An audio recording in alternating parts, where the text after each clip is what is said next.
Hello बच्चों, नमस्कार। Welcome to Shravan's biology. Today's topic is one short video of how do organisms reproduce. तो कम से कम समय में पूरा चैप्टर में कवर कर दूंगा। Let us understand the definition first. Reproduction, how to define reproduction? It is a biological process. You know the difference between life processes and biological processes. मैंने one short video life processes and control coordination का already बनाया, link description में। अगर आप नहीं देखे तो उसे कंप्लीट कर लीजिए। लाइफ प्रोसेसेस डिफरेंट है, बायोलॉजिकल प्रोसेस का मतलब अलग है। तो ये क्या है सर? रिप्रोडक्शन एक बायोलॉजिकल प्रोसेस है through which organisms of next generation, similar kind of organisms are produced. Similar kind of organism, एक एलिफेंट को प्रोड्यूस कर रहा है, एक ह्यूमन को प्रोड्यूस कर रहा है, a cat producing another cat. So that is reproduction, a biological process. Similar type of organisms produce होगा तो इसे आप रिप्रोडक्शन बोल सकते हैं। Then what is the significance? Sir significance यह है कि each and every organism want to continue their species, so that is possible because of reproduction. So first significance क्या है? Continuity of species. And particularly यदि मैं sexual reproduction की बात करता हूं तो यहां genetic variations के chances ज्यादा है, because gametogenesis के टाइम पे meiosis की वजह से recombination होगा। So because of that genetic variations आते हैं, और जितना ज्यादा वेरिएशंस आएंगे उतने ज्यादा एडवांटेजेस है। Most of the times beneficially होगा, it leads to speciation. Variations की वजह से स्पीसिएशन होगा, नया स्पीशीज के चांसेस है। And we know that we have two types of reproductive methods. First one is asexual reproduction. Asexual, A for absence, absence of what? Sexual cells, which means absence of gametes. मतलब यहां पे क्या होता है? Formation of gametes and fusion of gametes नहीं होगा। Gamete formation and fusion of gamete नहीं होगा। That is what asexual.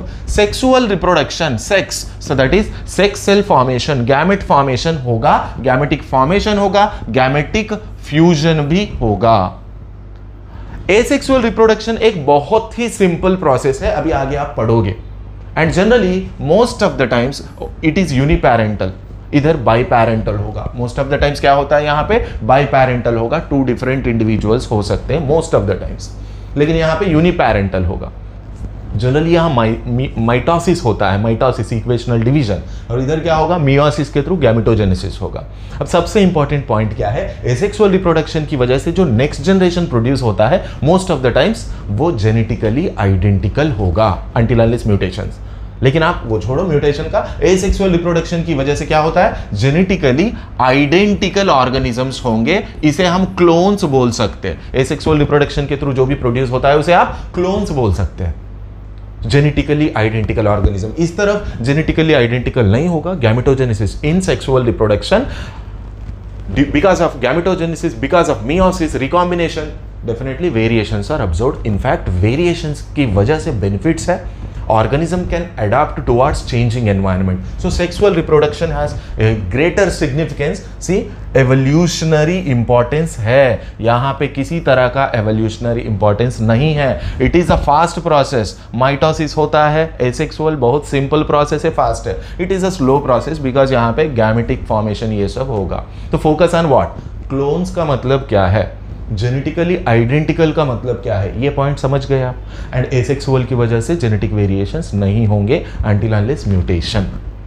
बाकी उसका अपोजिट यहां मैंने बता दिया, जेनेटिकली आइडेंटिकल नहीं आएंगे एंड एवोल्यूशनरी इंपॉर्टेंस होगा, एडाप्टेशन, सर्वाइवल चांसेस बढ़ जाते हैं। अब हम एसेक्सुअल मेथड्स देख लेते हैं। यू नो दैट आप अपना एनसीईआरटी निकालिए, एनसीईआरटी के साथ साथ नोट्स होगा तो निकालिए, कुछ हाइलाइटर है, देखिए रिवीजन करते जाएंगे। फिजन, फर्स्ट वन क्या है sir? First method fission. Fission का मतलब क्या होगा? एक पेरेंट सेल होगा, look at here, a parent cell is present, this parent cell divides into 2 or more than 2 daughter organisms. A parent cell divides into 2 or more than 2.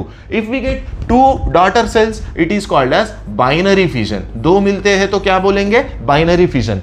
If we get more than 2, then that is multiple fission. मैं समझाता हूँ example. ये देखिए amoeba है, amoeba is the best example, right? Amoeba क्या होता है sir? This is nucleus, देखिए कैरियोकाइनेसिस होगा, कैरियोकाइनेसिस के बाद साइटोकाइनेसिस होगा, तो वी गेट 2 डॉटर सेल्स, मतलब अमीबा में बाइनरी फिजन होगा।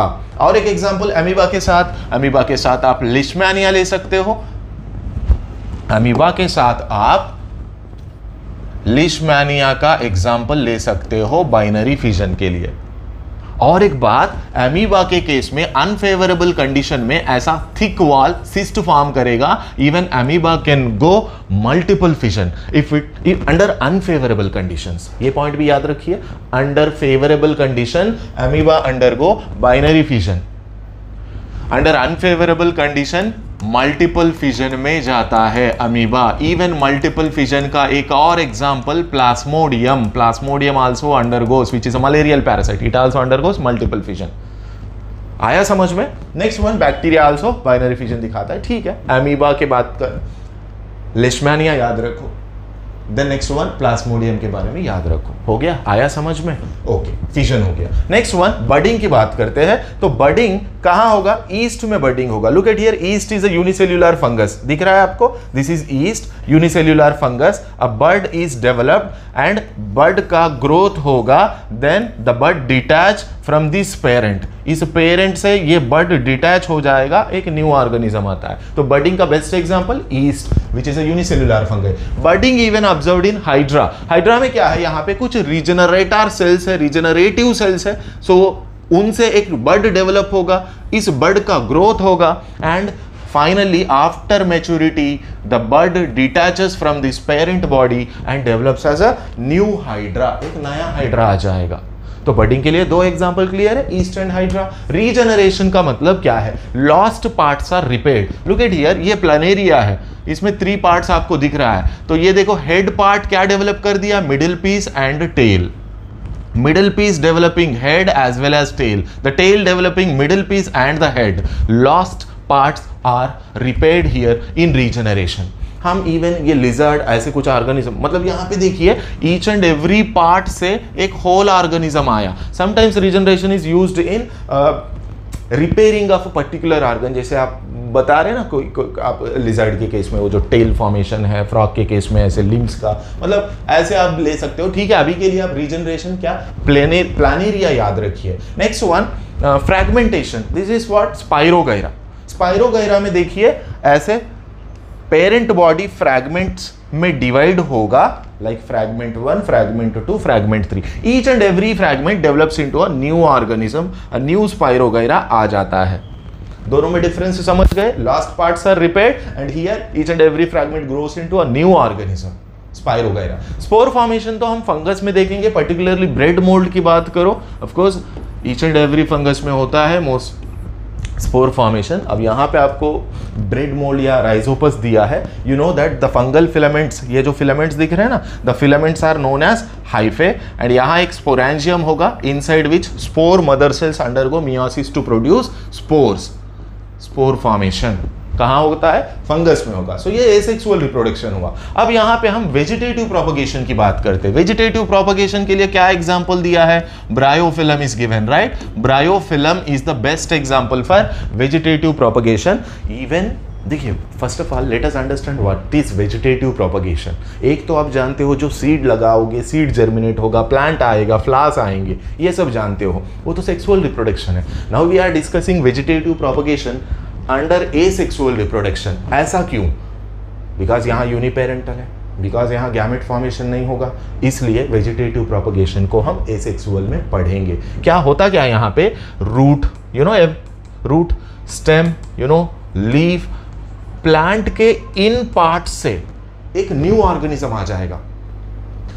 वेजिटेटिव प्रोपगेशन, प्रोपगेशन का मतलब formation of plants, formation of plants from vegetative parts. What are the vegetative parts? Root, stem, leaf. तो ये जो रूट, स्टेम, लीफ से आपको न्यू ऑर्गेनिज्म आएगा, रूट पार्ट से, स्टेम पार्ट से and in the same way leaf part से। जैसे कि आपको यहाँ पे लीफ दिख रहा है, लीफ दिख रहा है फ्रॉम द नॉचेस। ये देखिए, ये जो मार्जिन है ना, लीफ का जो मार्जिन है, इस लीफ मार्जिन से बड्स आ जाएंगे और ये जो बड जब सेपरेट हो जाएगा तो ये बड से आपको नया प्लांट आ जाएगा ब्रायोफिलम का। सो बेस्ट एग्जांपल है लीफ बड्स का एग्जाम्पल, या vegetative part such as leaf से ब्रायोफिलम के केस में न्यू प्लांट्स आएंगे। वैसे आप 12th में पढ़ोगे रूट से, स्टेम से भी, ऐसे मतलब प्लांट के जो रूट एंड स्टेम पार्ट से भी न्यू प्लांट्स आएंगे। जैसे पोटैटो का एग्जाम्पल लो, जिंजर का एग्जाम्पल लो, ऐसे बहुत सारे एग्जाम्पल्स आपको, ऑफसेट्स, रनर्स, सकर्स, ऐसे बहुत सारे टाइप्स है। अभी focus on bryophyllum.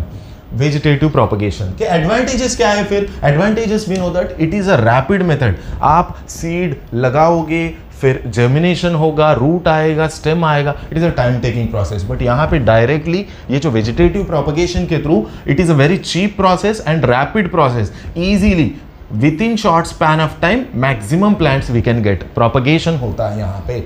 Genetically identical मिलेंगे, बिकॉज यहाँ गैमेट फॉर्मेशन नहीं है ना, तो ये लीफ बड से जो भी प्लांट आएगा जेनेटिकली आइडेंटिकल होगा, एसेक्सुअल में हो या वेजिटेटिव में हो, next generation is identical. And superior quality fruits flowers can be produced, okay, grafting की वजह से है, वो पढ़ाऊंगा। डिसीज फ्री प्लांट्स भी हम प्रोड्यूस कर सकते हैं, वो मेरिस्टेमेटिक, अभी मैं टिश्यू कल्चर में बात करता हूँ। हाँ, एक ड्रॉबैक है, वेरिएशन कुछ नहीं आता है, बस जेनेटिकली आइडेंटिकल प्लांट्स। आया समझ में? Asexual and vegetative propagation such as bryophyllum, this is natural, this all are natural, like whatever I said, rhizome, suckers, stolons, ये सब के सब नेचुरल है, इवन लीफ बड। आर्टिफिशियल की बात करते हैं तो you know this is grafting. Grafting में 2 डिफरेंट प्लांट पार्ट्स को हम जोड़ेंगे। जो नीचे होता है इसको स्टॉक बोलेंगे, और जो ऊपर जोड़ा जाता है इसको सियान बोलेंगे। सो this is stock, okay, this one is stock and this one is सियान। सो ऐसे आप जोड़ के एक प्लांट की तरह ग्रोथ करवा सकते हो। एप्पल, मैंगो, कटिंग भी नो रोज में ऑब्जर्व करते हैं, शुगर केन में ऑब्जर्व करते हैं, कट पार्ट्स को न्यू प्लांट की तरह ग्रोथ करवा देंगे। Layering, in case of layering what we do, lower branches are, see ये एक जैस्मिन या मिंट प्लांट समझो, इसका lower branch coming in contact with the soil तो एडवेंटिशियस रूट्स आएंगे, फिर ऐसा एक नया प्लांट आ जाएगा, यहाँ से कट कर दो एक नया प्लांट आ जाएगा। तो ये मेन प्लांट था, इसका लोअर ब्रांच से एक नया प्लांट आ गया। So jasmine and mint. बाकी टिश्यू कल्चर में हम क्या करेंगे, particularly meristematic tissues are taken in the nutrient medium and some plant hormones such as auxin which initiates root, cytokinin which initiates stem। तो ये प्लांट हार्मोन्स को add करेंगे to the meristem. So इसको callus बोलेंगे, जो undifferentiated tissue मास है, इससे roots आने लगेंगे, then stem formation. It depends, like आप ऑक्सिन ज्यादा लिए तो रूट इनिशिएट होगा, साइटोकाइनिन ज्यादा लोगे तो स्टेम इनिशिएट होगा, then the new plantlet is separated. So ये टिश्यू कल्चर में हम डिसीज फ्री प्लांट प्रोड्यूस कर सकते हैं, because the meristematic tissues are free from viral infections. ठीक है, तो टिश्यू कल्चर, तो दिस इज रिवीजन, मैं डिटेल में नहीं जा रहा हूं, सारे टॉपिक्स को ओवरव्यू दे रहा हूं। आ रहा है सबको समझ में? लाइक करना भूलिए मत, पहले लाइक करिए उसके बाद ही आप कंटिन्यू करो, ठीक है? लाइक कर दिए एंड ज़रूर शेयर करना है वीडियो को, बिकॉज अभी और मज़ा आएगा आपको। फ्लावरिंग प्लांट्स की बात करेंगे, अभी हम डिटेल में पढ़ेंगे। लाइक करो, शेयर करो, चैनल पे नए हो सब्सक्राइब करो, और आपको वन शॉट वीडियोस, PYQs ये सब डिस्कस करूंगा। अब हम फ्लावरिंग प्लांट्स की बात करते हैं। यू नो दैट एंजियोस्पर्म्स की बात हो रहा है, तो इन case of angiosperm the reproductive organ is flower, and flower में पार्ट्स पता है आपको, this green colour is what, sepal. Purpose क्या है सेपल का, पर्पस क्या है बताओ फिर आप?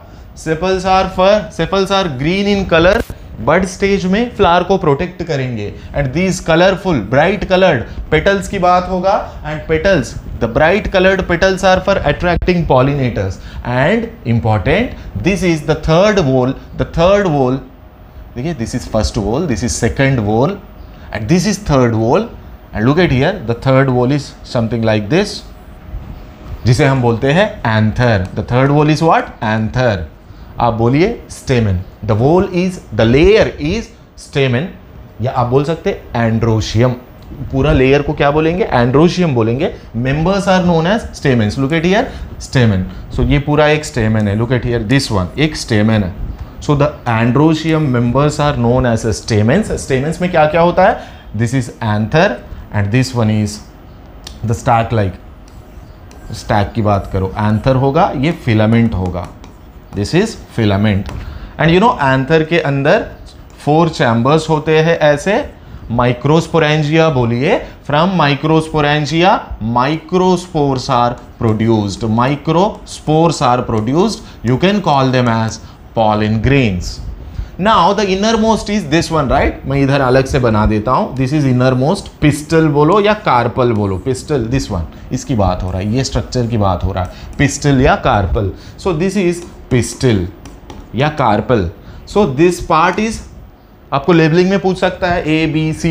So this is stigma, okay, and this one style, and the basal one ovary. मैं डिस्कस करता हूँ. So stigma is receiving the pollen grain. It provides platform for the pollen grain. That's it. Then style is the stack-like structure that connects stigma with ovary.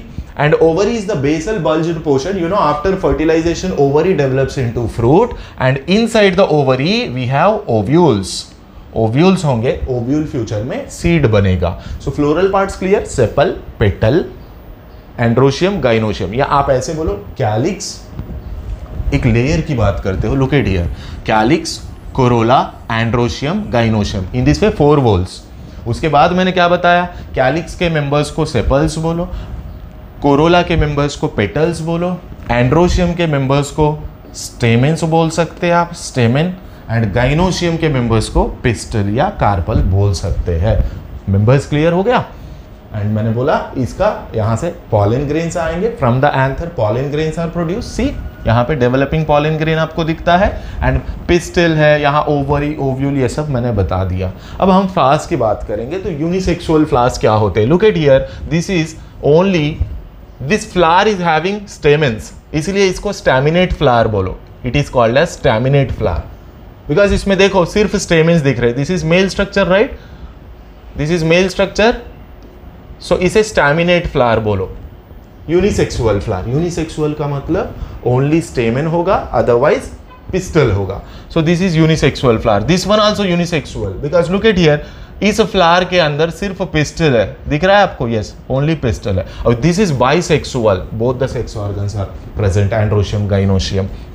फिर हम pollination की बात करते हैं. Pollination में क्या होता है, पॉलिनेशन का मतलब क्या है, transfer of pollen grain. Transfer of pollen grain, देखिए सपोज यहाँ पे एंथर है, transfer of pollen grain from the anther to the stigma. Anther से कहाँ जा रहा है, स्टिग्मा को जा रहा है. It is called pollination, transfer of pollen grain from the anther to the stigma of a particular flower. अब आपको सेल्फ पॉलिनेशन का मतलब समझाता हूँ, as well as cross pollination. Look at here, यहाँ this is bisexual flower. pollen grain produced from here, pollen grain produced from here and dropped on the stigma of the same flower. It is dropped on the stigma of the same flower. So this is self pollination. This kind of self pollination is called autogamy. मैं repeat करता हूँ, pollen grain of particular flower dropped on the same stigma of the same flower, या बोलो pollination within the flower. It is called autogamy, self pollination. Next one देखिए, pollen grain of one flower is dropped onto the stigma of another flower, same plant. ये भी self pollination होगा. pollen grain of one flower dropped onto the stigma of another flower of same plant. ये भी self pollination, इसको बोलेंगे गैटोनोगैमी. ये देखिए लिखा है यहाँ पे, मैं नंबरिंग दे देता हूँ. This is autogamy, okay, and this one number 2 is geitonogamy. लेकिन one plant to another plant pollen grain transfer होगा, तो that is xenogamy. The third type is called as xenogamy. The third type is called as xenogamy. ये देखिए यहाँ number 3 दे दिया. क्या होता है xenogamy? It is cross pollination. Pollen grains from one flower transferred to the flower on the another plant of same species. ये दो plants है, सेम स्पीशीज के हैं, यहां से पॉलन ग्रेन और एक प्लांट पे गया, दैट इज क्रॉस पॉलिनेशन या जीनोगैमी. हो गया. तो 3 टाइप्स बता दिया. ऑफ कोर्स जीनोगैमी या क्रॉस पॉलिनेशन की वजह से वेरिएशंस ज़्यादा आते हैं सेल्फ पॉलिनेशन के कंपैरेटिव में. अब हम क्या पढ़ेंगे, फर्टिलाइजेशन एंड ऑल. तो आप जानते हो हम किसकी बात कर रहे हैं, यहाँ पे फ्लावरिंग प्लांट्स की बात कर रहे हैं. देखिए पॉलन ट्यूब से पॉलन ग्रेन से पॉलन ट्यूब आया and it is carrying male gametes. We are discussing about angiosperm. Angiosperm में पॉलन ग्रेन के अंदर, look at here, pollen grain इसे समझो.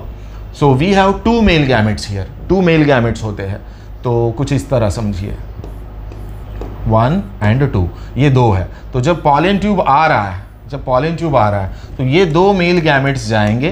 किधर जा रहे हैं सर, देखिए ओव्यूल के अंदर जो एम्ब्रियो सैक है, this is embryo sac, this is embryo sac. तो देखिए एक जो होगा एग सेल के साथ फ्यूज करेगा या female gamete, Another gamete will fuse with this polar nuclei जो सेंट्रल सेल के अंदर होता है. So first type is called syngamy. Listen, मैं रिपीट करता हूं because this is most important topic. What is syngamy?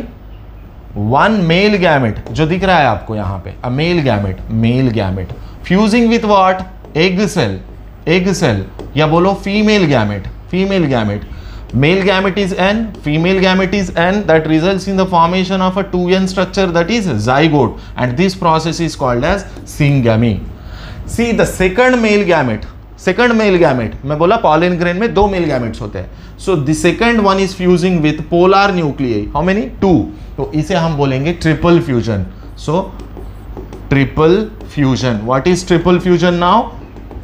लिख देता हूं यहां, male gamete which is haploid fusing with a polar nuclei which is a 2N structure because 2 nucleus, तो primary endosperm nucleus आएगा which is a 3N structure.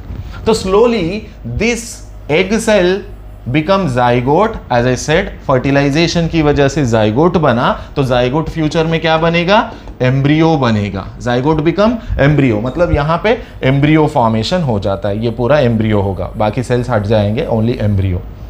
Then this PEN become endosperm. तो 2 important structure we got. Syngamy की वजह से क्या आया sir? Because of syngamy embryo formed. Because of triple fusion we got endosperm which is a nutritive tissue. Endosperm is a nourishing tissue. इसका काम क्या है? एम्ब्रियो डेवलपमेंट हो रहा है ना, उसको न्यूट्रिएंट या फूड सप्लाई करना. सो सिंगमी का आउटपुट एम्ब्रियो है. एंडोस्पर्म किसकी वजह से फॉर्म हुआ? ट्रिपल फ्यूजन की वजह से. Now syngamy plus triple fusion together known as, इन दोनों को मिला के हम क्या बोलेंगे? Double fertilization. It is known as a double fertilization. आया समझ में? आ रहा है समझ में? मजा आ रहा है ना? ठीक है सर.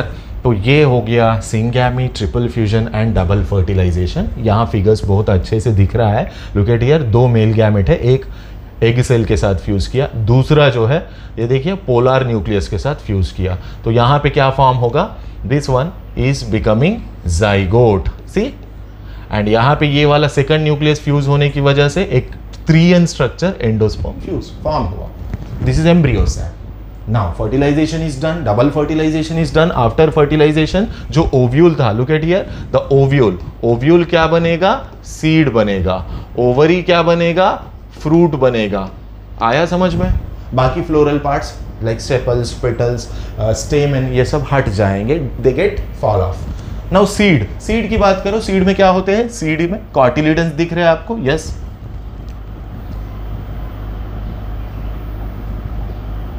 सीड में आपको cotyledons, this is dicot, right? So we have 2 cotyledons. This is first one, this is second one. 2 cotyledons are rich in nutrients.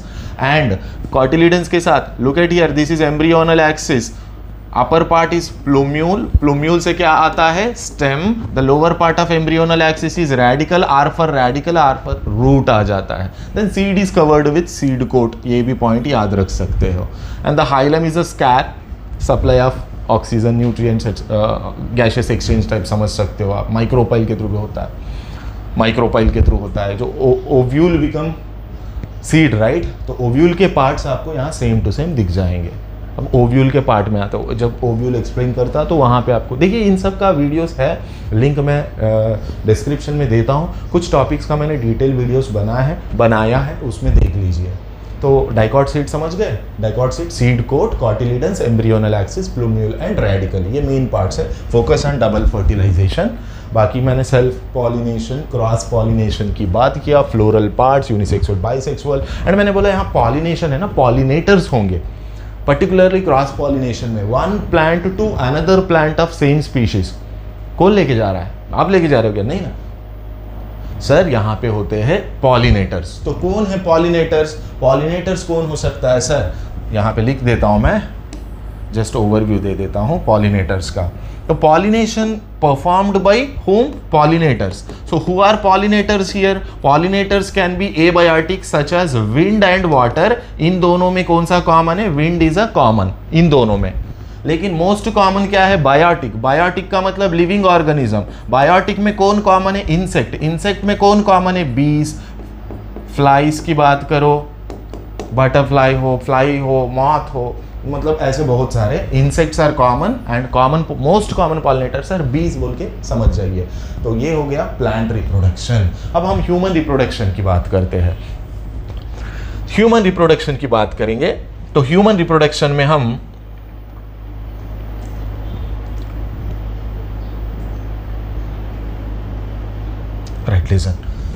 Human male reproduction की बात करते, मेल रिप्रोडक्टिव सिस्टम की बात करते। This is your NCERT figure, इसको मैं detail में explain करूंगा। Let us see from first part. You know pair of testis. तो यहां देखिए दिस इज टेस्टिस, ये टेस्टिस है। तो टेस्टिस का फंक्शन क्या होगा? Testis is primary sex organ. टेस्टिस क्या होता है sir? It is a primary sex organ. What is the meaning of primary sex organ? It produces gamete as well as it produces hormone. So you know testis से कौन सा hormone आता है? Testosterone. Gamete कौन सा आता है? Sperm. So primary sex organ का फंक्शन मैंने बता दिया, टेस्टिस का फंक्शन। फिर आप देखिए testis is located in this pouch, skinny pouch. This skinny pouch is called as scrotum and the scrotum. मैं बता रहा हूं ना आपको, human male system, female system, detail videos description में है, आप चेक करो, वहां लिंक है। अब डिटेल में पढ़ना है वहां से पढ़ो। यहाँ पे मैं फास्ट रिवीजन दे रहा हूँ। तो टेस्टिस का बता दिया मैंने। स्क्रोटम का क्या काम है? स्क्रोटम, ये देखिए ये स्क्रोटम है, ये टेस्टिस है। तो इस स्क्रोटम का क्या फंक्शन होगा? It is a skinny pouch, acts as a thermoregulator. Thermoregulator का मतलब टेम्परेचर को रेगुलेट करेगा, keeps the testicular temperature 2 to 3 degrees lesser than the body temperature. हमारा बॉडी टेम्परेचर 37 डिग्री से समझो, तो टेस्टिस का टेम्परेचर कितना होगा? सम 34.5 या 35 डिग्री सेल्सियस। तो 2 to 2.5 डिग्री सेल्सियस कम रहेगा टेस्टिस का temperature. Who is responsible for that? Scrotum is taking care of that. That's why scrotum is a thermoregulator. Scrotum के बाद next one, look at here, what is that? Vas deferens. Vas deferens की बात करते हैं। तो इस vas deferens का क्या काम है? देखिए इसी को स्पर्म डक्ट बोलो। सपोज ये टेस्टिस है, यहाँ एपिडिडाइमिस होगा, then this is vas deferens या sperm duct, transport of sperm. That's it, sperm duct, transport of sperm. ये सब सेकेंडरी सेक्स ऑर्गन्स है। देन लुक एट हियर, ये जो वास डिफरेंस गया, फिर उसके बाद आप बता रहे हो यहाँ पे क्या होगा? एक्सेसरी ग्लैंड्स की बात करते हैं। तो एक्सेसरी ग्लैंड्स कौन से हैं? एक्सेसरी ग्लैंड्स में आप अच्छे से ऑब्जर्व करो, this is seminal vesicle. Okay, यहाँ पे जो है पेयर दो होते हैं and a single prostate gland, and pair of bulbo urethral. मैं लिख देता हूँ कहीं पे, सेमिनल वेसिकल कितने हैं? 2। ये प्रोस्टेट कितना होगा? 1। ये जो बल्बो यूरेथ्रल है, बल्बो यूरेथ्रल बोलो, इसी को काउपस बोलो। ये कितने होते हैं? 2 इन नंबर क्लियर है? अब सुनो, all these accessory, this one, all the accessory gland secretions together called seminal plasma. Seminal plasma with sperm is semen. आ रहा है समझ में? क्या लिखूं मैं? Seminal plasma with sperms. क्या बोलेंगे? सीमेन बोलेंगे, इसे सीमेन बोलेंगे। अब आपको एक डिटेल पॉइंट बता देता हूं। सेमिनल वेसिकल्स का मतलब तीनों का सेक्रीशन में बताया, एक एक secretion, each and every gland secretion and significance. Seminal vesicle secretion has fructose and citric acid, so basically they provide energy to the sperm. Seminal vesicle secretion includes fructose and citric acid, provide energy. Basically वो जो जैसे हम glucose, हमारे बाकी sales glucose को use करते हैं, sperm cell fructose को यूज कर रहा है। Next one, prostate gland. Prostate gland secretions का क्या रोल है? They create alkaline condition, as well as इसमें आयन्स होते हैं, calcium ion, phosphate ion, citrate ion, ये सब होते हैं। Then this one is important, bulbourethral या कॉपर ग्लैंड। ये देखिए अच्छे से ऑब्जर्व करो आप, यहां जो बल्बो यूरेथ्रल ग्लैंड का सेक्रीशन है, ये यूरेथ्रा के थ्रू जा रहा है। देखिए यूरेथ्रा, यस। क्या काम है फिर इसका? क्या काम है? ये सेक्रीशंस का क्या काम है जो यूरेथ्रा के थ्रू जा रहा है? तो सर इसका काम है, इस यूरेथ्रा के अंदर एक तो एसिडिक कंडीशन होगा यूरिन की वजह से, तो वो अल्कलाइन बना देगा प्रोस्टेट का और इसका सेक्रेशन। एंड सबसे important point Cowper gland secretion का, लिसन, बल्बोइरेथ्रल सेक्रेशंस जो होते हैं ना, एक्ट एज अ लुब्रिकेंट। कैसे काम करेंगे? लुब्रिकेंट ड्यूरिंग सेक्सुअल इंटरकोर्स या कॉइटस। सेक्सुअल इंटरकोर्स के टाइम पे, कॉइटस के टाइम पे लुब्रिकेंट की तरह काम आता है। आया समझ में? तीनों का सेक्रेशंस मैंने बताया। बाकी यूरेथ्रा देखिए, urethra is a common passage. Look at here, this urethra, this is urethra. इधर से यूरिन इसके थ्रू जा रहा है, इधर से स्पर्म भी आ सकता है। So it is common passage. And you know last one, external genitalia, this is penis. Penis की बात करो, ये सेक्सुअल कॉइटस के लिए काम आता है। It is a male sex organ, female के अंदर अपने गैमेट्स, मेल गैमेट्स को ट्रांसफर करने के लिए काम आता है। So penis is a coitus purpose, या penis is a copulatory organ, helps in transferring male gametes into female body. आया समझ में? उसके बाद extended portion of the penis is glans penis. ऐसे कुछ आप याद रख सकते हो। तो ये लगभग सारे पार्ट्स मैंने करा दिया। फीमेल रिप्रोडक्टिव सिस्टम में आप जानते हो, this is ovary. Ovary is primary sex organ. यहाँ पे एग सेल या ओवा प्रोड्यूस होगा and hormones such as oestrogen, progesterone and relaxin का प्रोडक्शन होगा। एंड दिस इज ओविडक्ट या फैलोपियन ट्यूब। ओविडक्ट बोलो, फैलोपियन ट्यूब है। So a pair of ovaries, a pair of oviducts. इसका भी मैंने वीडियो, डिटेल वीडियो डाला है, यहाँ रिवाइज करवा रहा हूँ। सो क्या है ओविडक्ट का काम? क्या होगा सर? ओविडक्ट में इनफंडिबुलम, एम्पुला, इस्थमस, ऐसे 3 पार्ट्स है। ये देखिए, this is infundibulum, funnel shape, this is ampulla and this one is isthmus. 3 parts होते हैं। So ampulla isthmus junction is site for fertilization. यहाँ पे एम्पुला इस्थमस, याद रखिए कहाँ होता है फर्टिलाइजेशन, कहाँ होता है fertilisation? Is observed in the ampulla isthmus junction में होगा फर्टिलाइजेशन। आया समझ में? और कौन सा पार्ट है sir? This one, pair of ovaries हो गया, pair of oviduct. This is uterus. तो ये जो यूट्रस है ना सर, इन्वर्टेड पियर शेप, इसमें 3 पार्ट्स है। ये देखिए, इसमें 3 पार्ट्स है। This is called uterine fundus. This one is main uterine corpus and the lower part, ये जो है ना नीचे, ये पोर्शन को हम बोलेंगे uterine cervix. Then it is continued into vagina. दिख रहा है यहाँ पे? See, this is vagina and the lower part of uterus is cervix and this is uterine fundus, uterine corpus. अब यूट्रस में भी जो वॉल है ना, वॉल लेयर्स देखो, ये बाहर का, ये जो बाहर है ना, perimetrium, and this one is important, myometrium. And ये जो रेड कलर में आपको दिख रहा है, this is endometrium. Second one myometrium, this outer side we have perimetrium. And exactly sexual intercourse कहाँ होता है? Site for copulation, sexual intercourse यहाँ होगा। Male introduces penis in this vagina, तो यहाँ पे कॉपुलेटरी साइट। एंड ये जो सर्वाइकल कैनाल, वेजाइनल कैनाल मिला के बोलेंगे बर्थ कैनल। हम बोलेंगे, अरे यार, इसे बर्थ कैनल बोलेंगे। सो लगभग सारा पार्ट्स का मैंने एक्सप्लेनेशन दे दिया। यू नो, प्रेजेंटेशन पे ज़्यादा ध्यान नहीं, आपको रिवीजन पे ज़्यादा ध्यान देना चाहिए, बिकॉज मैं आराम से नहीं करा रहा हूँ, फास्ट करा रहा हूँ। तो हो गया मेल एंड फीमेल रिप्रोडक्शन। अब यहाँ देखिए फर्टिलाइजेशन, इंसेमिनेशन का मतलब क्या है? इंसेमिनेशन का मतलब it is deposition of semen inside the vagina. Insemination का मतलब मेल इंटरकोर्स के थ्रू अपने सीमेन को फीमेल के जेनिटल ट्रैक्ट में, exactly in the vagina, sperms deposit कर रहा है। इस प्रोसेस को इंसेमिनेशन बोलेंगे, process of deposition of semen in the vagina. Then fertilisation, ये देखिए, ये स्पर्म्स यहाँ जाएंगे, स्पर्म्स जाएंगे कहाँ तक पहुँचेंगे? Ampulla isthmus junction. तो क्या हो जाता है? ये देखिए, फर्टिलाइजेशन होगा, sperm fusing with the ovum, the event is called gametic fusion is called fertilisation. तो जाइगोट फॉर्म हुआ। देन जाइगोट फॉर्म होने के बाद, जाइगोट देखिए, अ सिंगल सेल जाइगोट है ना, क्लीवेज डिवीजन में जाएगा। कौन सा डिवीजन में जाएगा? Cleavage division. क्लीवेज डिवीजन की वजह से क्या होता है सर? लुक एट हियर,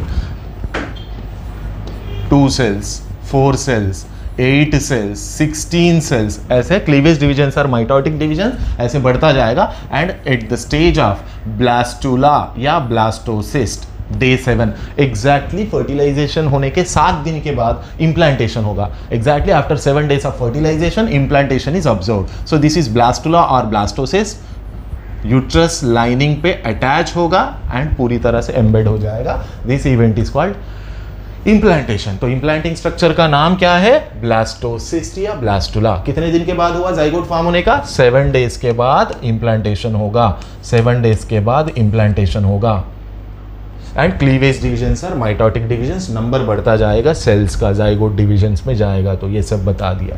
उसके बाद क्या है सर, स्लोली क्या होता है, फीटस एंड मदर के बीच में, this is mother and foetus के बीच में ऐसा एक स्ट्रक्चरल फंक्शनल बैरियर बनेगा जिसका नाम है प्लेजेंटा। तो placenta is a structural functional barrier between the mother and between fetus, दोनों के बीच में ये बैरियर है। मदर एंड फीटस का ब्लड कनेक्शन में, आई मीन डायरेक्ट कांटेक्ट में नहीं होगा because of structural functional barrier called placenta. What is the role of placenta? Placenta is responsible for transferring, देखो मदर से यहाँ तो अम्बिलिकल कॉर्ड है, between foetus and placenta umbilical cord होगा, this is umbilical cord. Umbilical cord क्या काम है sir? From mother to the foetus, oxygen transport, nutrients transport, right sir, antibodies transport, ये सब प्लेजेंटा के थ्रू होगा। और यहाँ जो वेस्ट प्रोड्यूस हुआ बेबी में या इन्फेंट में, जो भी डेवलपिंग फीटस में, तो इसका जो वेस्ट भी निकालने में प्लेजेंटा के थ्रू ही होगा। So removal of CO2, removal of waste, ये फंक्शंस है। प्लेजेंटा का फंक्शन पूछेगा तो ये बताइए, oxygen, nutrient, antibodies provided to the baby from the mother through the placenta and removal of waste as well as it has hormonal. ये जो placenta है ना, कुछ हार्मोन्स भी सिक्रीट करता है, जैसे कि ईस्ट्रोजन, जैसे कि प्रोजेस्टेरॉन, HCG, HPL, ऐसे hormones. Focus on oestrogen, progesterone या हार्मोनल एक्शन। उसके बाद क्या है सर? Menstrual cycle. आप जानते हो मेंस्ट्रुअल साइकिल में 2 पॉसिबिलिटीज है। सी, फर्स्ट 4 डेज को हम क्या बोलते हैं? फर्स्ट 5 डेज को मेंस्ट्रुएशन, जहां ब्लीडिंग होता है, जो थिकेंड एंडोमेट्रियम है उसका ब्रेकडाउन होकर ब्लड के फॉर्म में रिमूव हो जाएगा। सो that is the first phase. Menstruation is bleeding phase, 3 to 4 days या 5 डेज तक होगा। जो थिकेंड एंडोमेट्रियम है वो ब्रेक होके बाहर जाएगा, ब्लड के फॉर्म में चला जाएगा। 4 to 5 डेज, जो फर्स्ट 4 to 5 डेज होता है, उस टाइम पे सेक्सुअल इंटरकोर्स नहीं होगा। Next one, 6th to 13th day is known as follicular phase, जब ये जो ओवरी है ना, यहाँ ओवरियन फॉलिकल्स का डेवलपमेंट होगा। और वो जो फुल्ली डेवलप्ड फॉलिकल है 14th डे पे रिलीज होता है by the process called as ovulation. तो कब होता है ओव्यूलेशन? 14th डे पे होगा। फिर क्या होता है सर? अगर एग फर्टिलाइज हुआ तो क्या होगा, फर्टिलाइज नहीं होगा तो क्या होगा? मतलब इधर देखिए 14th डे, ये देखिए ये ग्राफियन फॉलिकल है, दिस इज ग्राफियन फॉलिकल,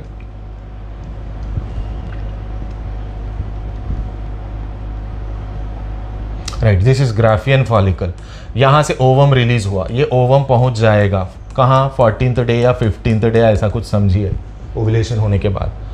अगर एग्जैक्टली उसी टाइम पे ड्यूरिंग ओव्यूलेशन या एग्जैक्टली ओव्यूलेशन के टाइम पे इंसेमिनेशन हुआ तो फर्टिलाइजेशन होगा। तो देखिए, if the egg is fertilised what happens? ये जाइगोट बनेगा, जाइगोट बनने के बाद ये देखिए इम्प्लांटेशन होगा, फर्टिलाइजेशन के बाद इम्प्लांटेशन होगा, इसका एम्ब्रियो का डेवलपमेंट होगा, प्लेजेंटा अपना काम शुरू करेगा, यहाँ कॉर्पस ल्यूटियम फॉर्म होगा, तो ये भी ईस्ट्रोजन और प्रोजेस्टेरॉन रिलीज करेगा। Progesterone is known as pregnancy hormone which maintains the embryo. अगर एग फर्टिलाइज नहीं हुआ तो एग फर्टिलाइज नहीं हुआ तो ब्रेकडाउन हो जाएगा, वो जो सेल का डेथ हो जाएगा, फिर से ये जो थिकेंड एंडोमेट्रियम है ब्रेकडाउन होना शुरू हो जाएगा। मैं शॉर्टकट कर दिया, यहाँ पे फास्ट रिवीजन करवा दिया फेजेस के साथ। लास्ट फेज को ल्यूटियल फेज बोलेंगे, जहाँ पे कॉर्पस ल्यूटियम की वजह से। फिर क्या होता है sir? Birth control methods. Birth control methods की बात करते हैं तो सर्जिकल मेथड्स है। Surgical methods are permanent methods. Permanent method का मतलब एक बार बर्थ कंट्रोल के लिए आप जाते हो, सर्जिकल मेथड के लिए जाते हो, रिवर्सिबिलिटी इज वेरी पुअर। जैसे कि दिस इज कॉल्ड ट्यूबैक्टमी। ट्यूबैक्टमी में क्या करते हैं?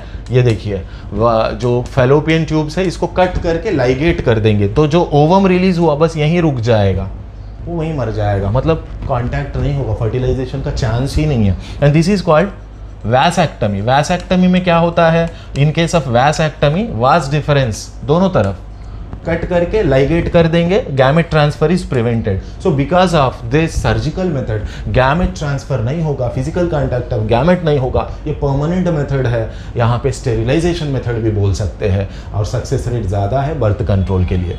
देन आईयूडी का मतलब क्या है? इंट्रा यूट्राइन डिवाइस, मतलब यूट्रस में इंट्रोड्यूस करेंगे। जैसे कि मैं आपको copper T, CUT is most important, उसके साथ साथ लिपेज लूप भी आप याद रख सकते हो, CUT कॉपर टी, ऐसा इसके अंदर ये देखिए कुछ इस तरह होगा, इंट्रोड्यूस करेंगे। Copper ions decrease the sperm motility, copper ions decrease the sperm motility as well as a fertilisation capacity of the sperm.